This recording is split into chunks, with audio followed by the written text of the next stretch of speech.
The Buffalo Bills made another addition to the offensive line. We're breaking down the newly signed David Edwards and the current outlook for the unit today on Locked On Bills. You are Locked On Bills, your daily Buffalo Bills podcast. Part of the Locked On Podcast Network, your team every day.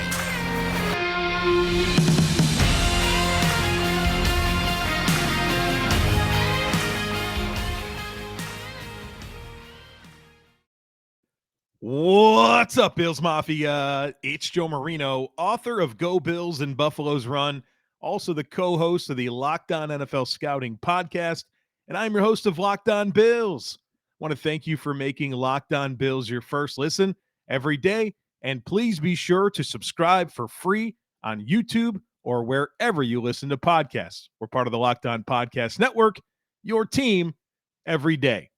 Well, folks, we've got two segments for you today. This is our sixth episode of the week, but I couldn't let the signing of David Edwards linger until next week. We had to get another episode in, and who knows what's going to happen on the trade front. There's still plenty of rumblings out there about DeAndre Hopkins and Ed Oliver and Boogie Basham, so we might be back again for you this weekend. I'm obviously not going to make you wait if the Bills make a big trade for Monday for a podcast to come through. I'll stop what I'm doing to make sure that I get that to you as quickly as I possibly can.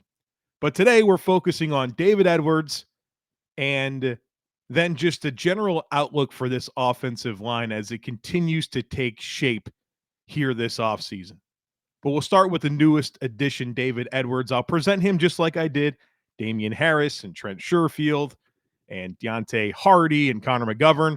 I studied his tape this morning. I did all the background research, and now it's time for you to get caught up on all things David Edwards, who signed a one-year contract with the Bills. As of the recording of this podcast, we do not have the terms of that contract. He's 26 years old. In fact, he just turned 26 this week, as a matter of fact. So this will be his age 26 season. Was a fifth-round pick in 2019 by the Los Angeles Rams, number 169 overall. Spent the first two seasons of his career with Bills offensive line coach Aaron Kromer. So there's obviously a lot of familiarity there. Edwards played his college football at Wisconsin. Pretty fun story. He was a high school quarterback and also a really good basketball player. In addition to playing quarterback, he was the team's long snapper. He was a part-time defensive end, so the guy wore a lot of hats in high school, but he certainly didn't play offensive line. He did get an offer to play quarterback in college from Illinois, but most of the teams that were recruiting him saw him as either a tight end or a defensive end. So he goes to Wisconsin to play tight end, and he redshirts as a freshman. But then after that season in spring of 2016, he makes the transition to offensive tackle. So he winds up being a 3-year starter at right tackle for Wisconsin, declares for the draft and gets drafted by the Rams. So he enters the NFL with only 3 seasons ever playing offensive line. In terms of his verified measurements, he's 6'0", 6'1", so 6'6" and 1/8", 308 pounds, has 33 3/8 inch arms, 9 3/4 inch hands. His athletic testing: 5.28 40-yard dash, 25.5 inch vertical jump, 99 inch broad jump, 7.69 3-cone, and a 4.77 short shuttle. That's incredibly average. In fact, his RAS score is an average mark of 5.56, which is quite the deviation from the offensive line trends that we've seen the Bills invest in over the last couple of years, where those RAS scores for these Bills offensive linemen have been north of 9, right? Really 8.5 or higher for the players they've brought in. So he doesn't quite fit that prototype, but I'm guessing the familiarity with Aaron Kromer was good enough for the Bills to make this signing. So he goes to the Rams and becomes a rookie starter in 2019 in week 7. Starts 10 games that year and really never looked back. He became their guy at right guard. Like I said, week 7 of 2019, then for all of 2020, all of 2021, and then he enters 2022 as, again, their starter, and he has a concussion. He's limited to just 4 starts last year due to a concussion, and then actually had another concussion. So he was in the protocol a ton. And they wound up putting him on the shelf late in the season. And now he's on the Buffalo Bills. But David Edwards with the Rams was on a really good trajectory. Like, was on pace to be a 4-year starter for them. You thought he was, positioning himself well for a nice second contract. And that didn't happen because I would think the injuries, in particular 2 concussions, his final season with the Rams. And then, of course, the Rams, they're a mess, right? Unloading players, rebuilding. I mean, good thing they won that Super Bowl. Otherwise, that would have been one of the worst all-in stories you'll ever see. But they got their Super Bowl, and so it doesn't really sting right now that they're unloading players and not retaining them, but they weren't in position to really bring him back. And obviously he goes somewhere in Buffalo where there's at least familiarity with the offensive line coach and Aaron Kromer. So what does the film say? I watched the film this morning, and I wanted to go back and watch some of his 2020 stuff, but for whatever reason, NFL Plus doesn't give you all 22 beyond the current season, which was super annoying. So I tried to watch a little broadcast tape of 2020, and it's not effective for scouting. So we went back and watched a couple of his 2022 starts this past season. I did Seattle and Arizona. And so this is what the tape told me. I saw a controlled, coordinated, grounded blocker, right? Those are hallmarks of Aaron Kromer, guys that play within themselves, that have good control of their frame, that stay grounded, and then also a very effective use of hand leverage. We talk about pad level when it comes to offensive line, and that's important, but it's really about how you bend at your hips and what type of leverage you can generate with your hands to win one-on-one battles. And you see a good amount of consistency from David Edwards in that regard. Now, for a guy with only average movement skills, I thought he did a good job of compensating for that by taking really good angles. So whether he's pass setting and needing to frame a block, his angles are really strong, but also how he works into space and climbs to the second level. He doesn't have the get off to cut off linebackers when he's climbing to the second level, but because he does a good job of taking angles, that makes him a fairly effective blocker in space. I think he generally does well to keep his feet engaged and his hands fit. He's got good grip strength and ability to sustain blocks. Those hands are really firm once they're engaged. He doesn't easily allow his hands to be displaced. And so much of trench play in the NFL is hand usage, right? Can you fit your hands? Do you have the reach and do you have the hand technique to get your hands on your opponent and control the rep?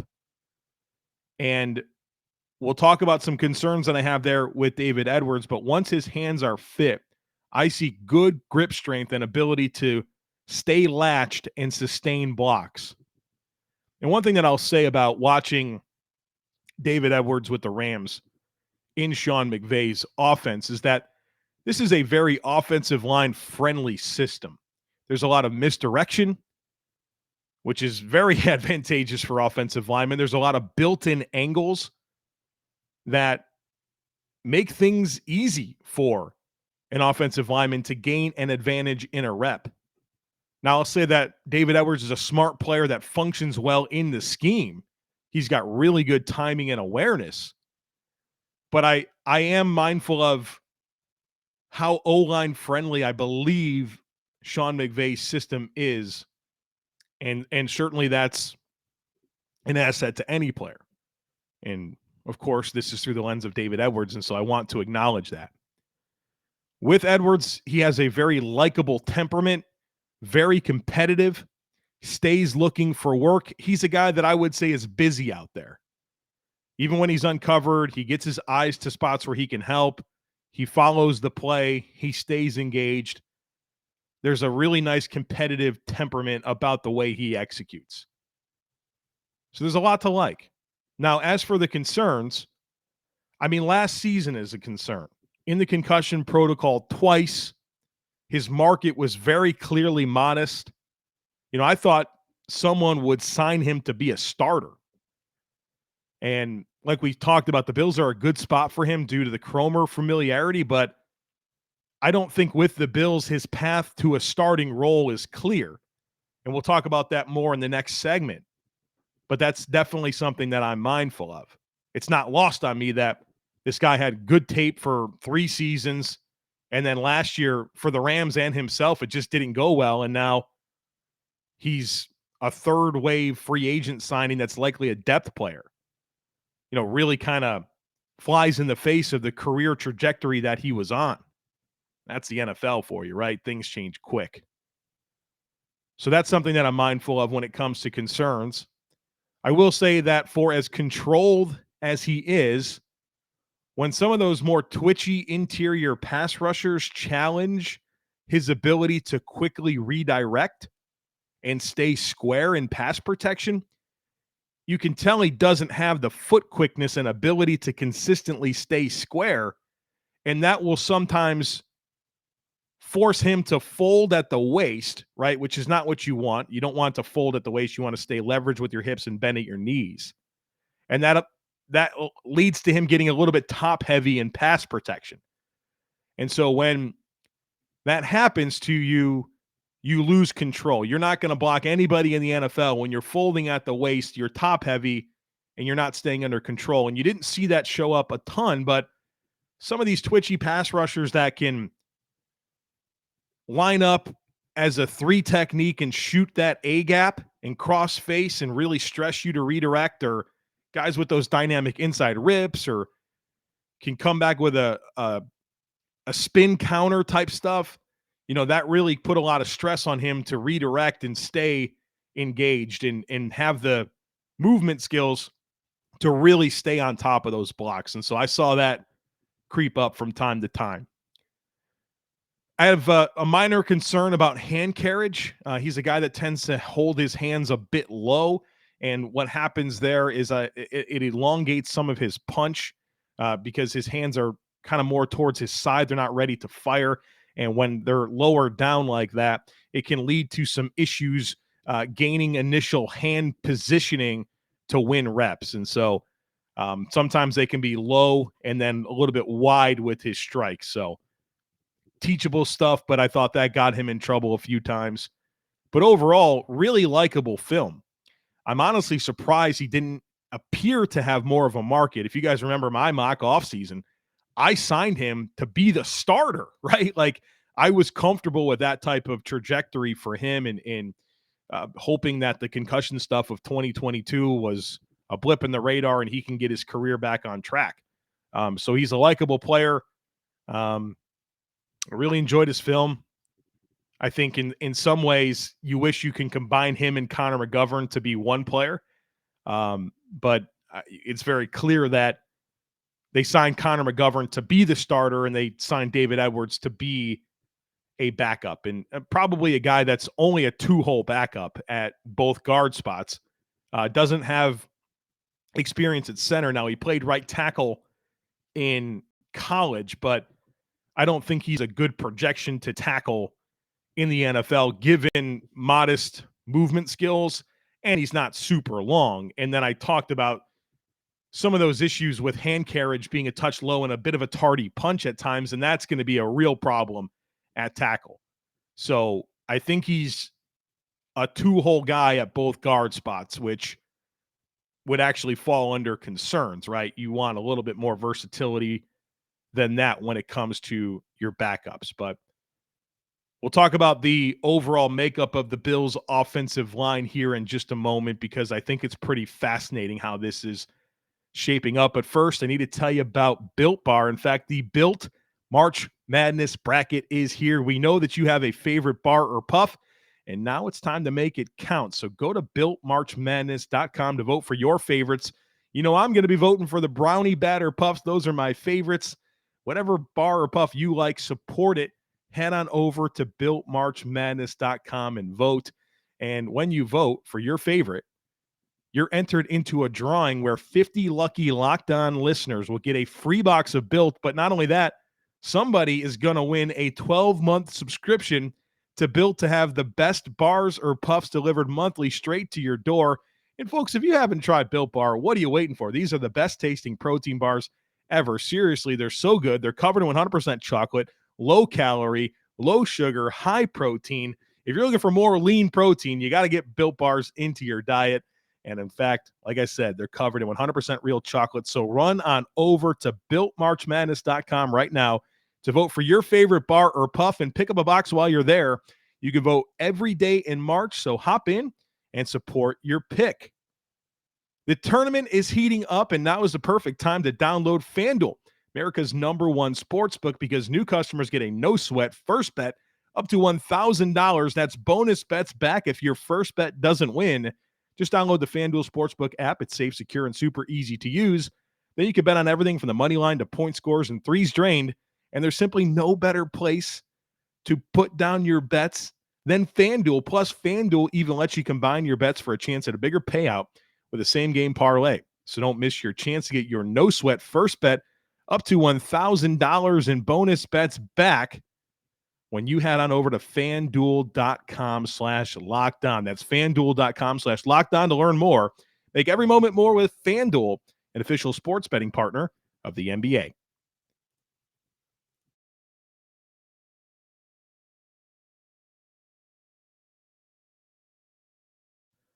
Let's talk about the makeup of this Bills offensive line as it's taking form here in this offseason. I think you have a defined starting five at this point. Deion Dawkins at left tackle, Connor McGovern at left guard, Mitch Morse at center, Ryan Bates at right guard, Spencer Brown at right tackle.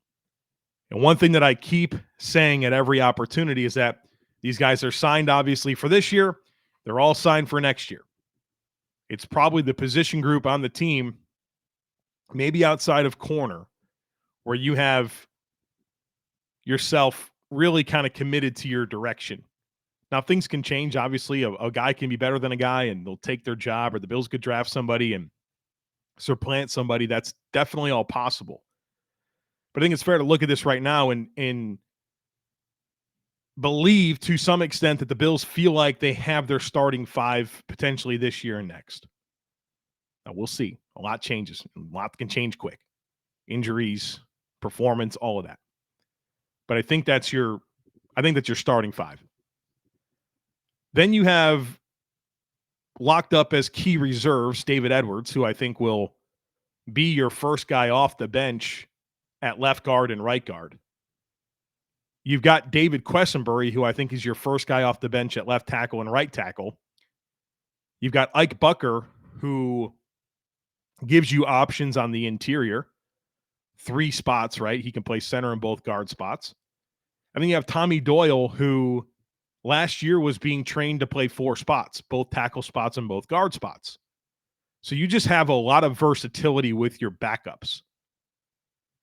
And that's 9 guys. You're probably not going to roster more than 9. Would I be shocked if that were the 9 players on the 53? Nope. Now, obviously, injuries happen, and that changes things very quickly. But that would not surprise me if that were the 9 that makes the 53, and 8 of them dress on Sundays. I really like how the interior has shaped up. McGovern, Morse, Bates, Edwards, Quessenberry, Bacher, Doyle. I mean, really, all those guys can play on the interior, but you've got four guys here that can play center, which matters.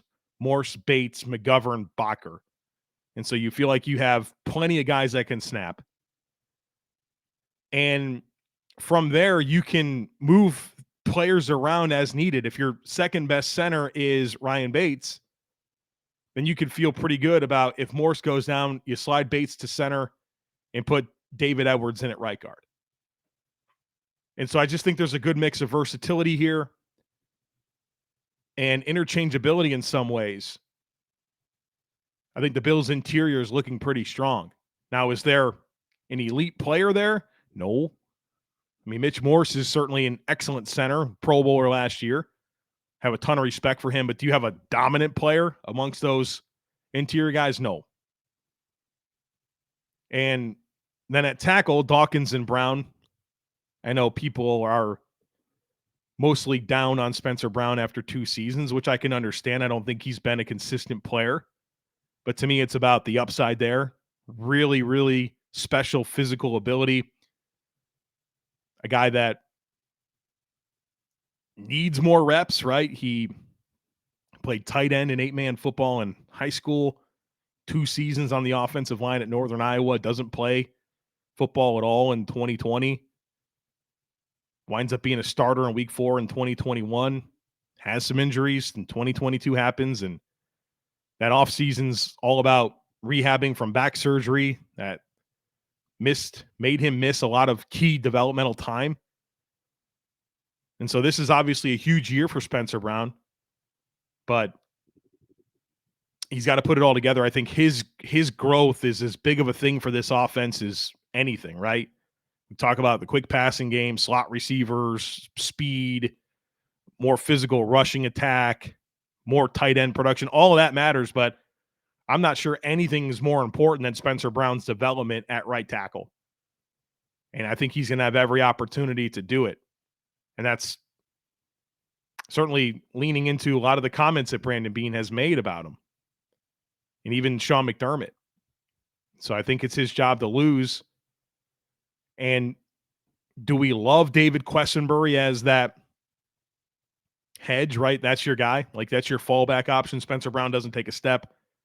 You put David Quessenberry in there, and David Quessenberry's kind of just like an older version of the same inconsistent Spencer Brown. So I'm optimistic with Spencer Brown. I've said already this offseason that I'm close to making him my Dawson Knox, right? Where I was really betting on the traits and the physical upside of Dawson Knox after he was inconsistent for 2 seasons, and that worked out. Year 3 wound up being outstanding, and Dawson Knox has really proven who he is over the last 2 years.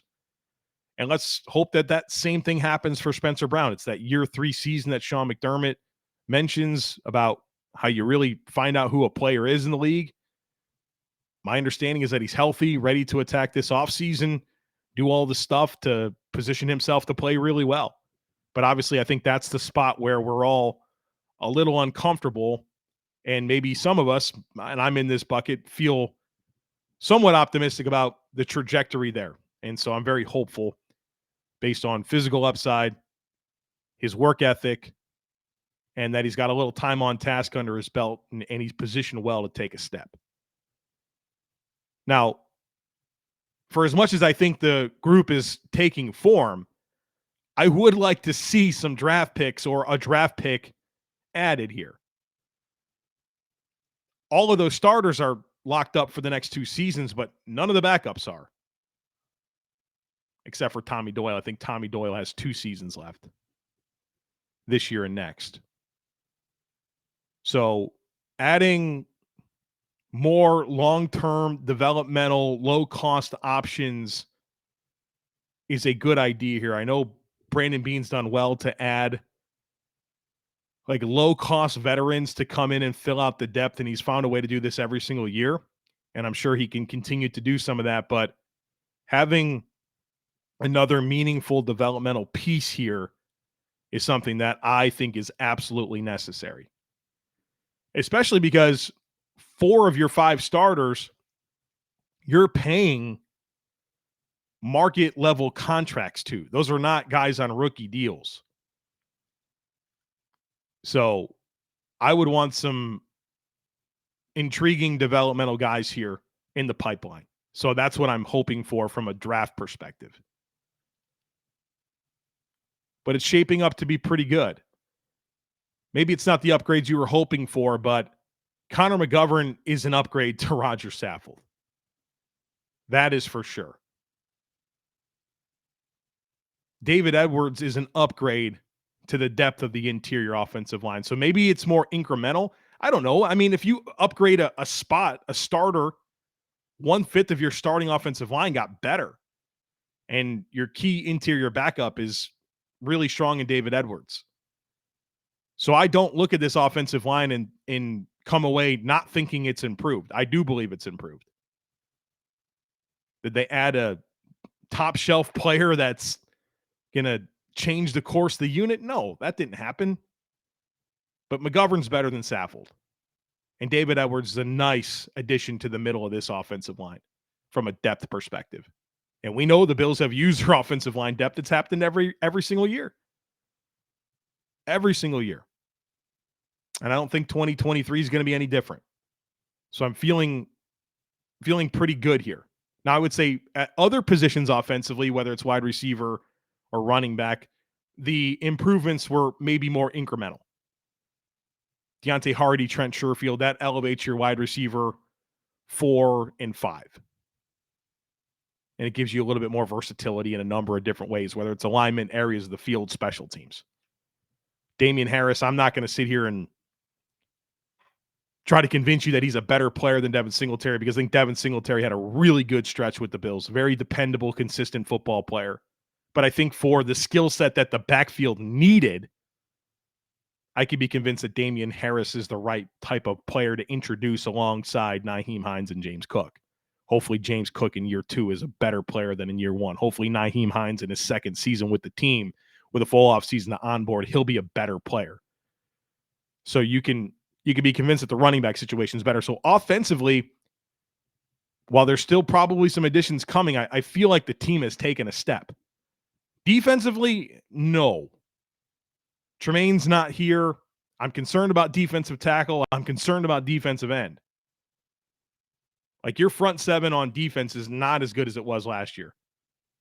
I don't think it's close to as good as it was last year.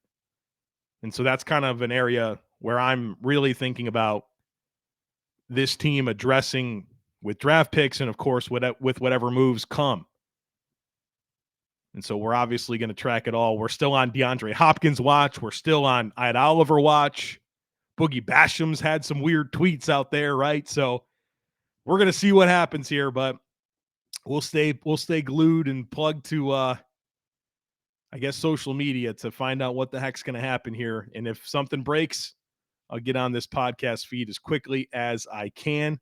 Hope you enjoyed this 6th episode this week. A lot of stuff happening. I got a lot to say. Got to get the episodes out. I know that our routine was a little bit messed up, but hopefully that didn't impact you too much, and you're grateful for the 6th episode and are getting excited for the way things are starting to take shape here this week. I know, like I said, there hasn't been a blockbuster move, but I think you can appreciate some of these value decisions that have been made by Brandon Beane to this point and see the overall picture, but there's still plenty of concerns out there, like I mentioned already. So we'll see how it all comes together. We'll talk about it all here on the podcast, so make sure you're subscribed. We'd love it if you took a second to rate, review, share the podcast. If you like what you're able to enjoy here on the feed, tell someone else about it. I'd really appreciate it. All right, folks, enjoy your weekend. Go Bills, and I look forward to catching up with you again on Monday.